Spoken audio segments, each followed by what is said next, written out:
So అటు సరిహద్దుల్లో తుపాకులు గర్జిస్తుంటే ఇటు కాంగ్రెస్ హాల్స్లో నిధుల వేట సాగుతోంది. మరి ట్రంప్ ప్రభుత్వం యుద్ధానికి ముగింపు ఎక్కడ పలుకుతుందో చూడాలి.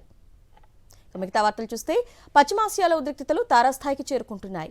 మిడిల్ ఈస్టులో అమెరికా అదనపు బలగాలను మోహరించాలని నిర్ణయించింది. 2500 మంది మరైన్ సైనికులతో కూడిన యుద్ధ నౌకను గల్ఫ్కు యుఎస్ తరలిస్తోంది.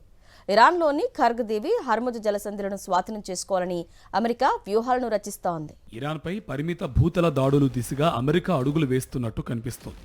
అధ్యక్షుడు డొనాల్డ్ ట్రంప్ వారం రోజులుగా ఈ దిశగా పలు సంకేతాలు ఇస్తూ వస్తున్నారు. జపాన్ సమీపంలోని సముద్ర జలాల్లో ఉన్న విమాన వాహక యుద్ధ నౌక యుఎస్ఎస్ ట్రిపోలీని అమెరికా యుద్ధ ప్రాతిపదికన గల్ఫ్కు తరలిస్తోంది.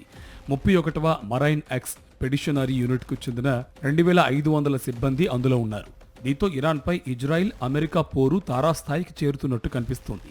ముఖ్యంగా ఇంధన పరంగా ఇరాన్కు గుండెకాయ వంటి ఖర్గ్ దీవుని స్వాధీనం చేసుకోవడం, హర్మూజ్ జలసంధిపై నియంత్రణ సాధించి నౌకల రవాణాను వీలైనంత త్వరగా పునరుద్ధరించడం భూతల దాడుల ముఖ్య లక్ష్యాలు కావచ్చని విశ్లేషకులు భావిస్తున్నారు.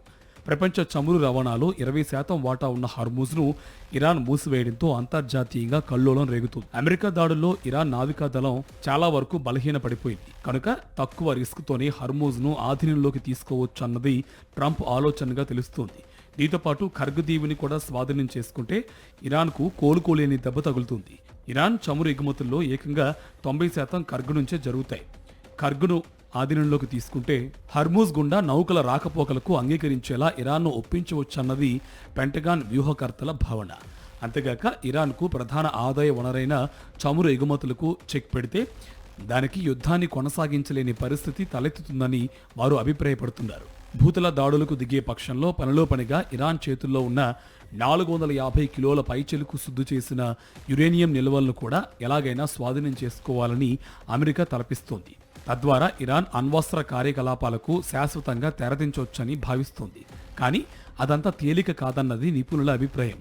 ఖర్గ్ దీవి ఇరాన్ ప్రధాన భూభాగానికి 25 కిలోమీటర్ల దూరంలో ఉన్నందున దానిపై దాడి, స్వాధీనం అంత కష్టం కాకపోవచ్చు. కానీ యురేనియం నిల్వల విషయం అలా కాదు. అవి ఇరాన్ ప్రధాన భూభాగంలోనే ఉండి ఉంటాయని చెబుతున్నారు.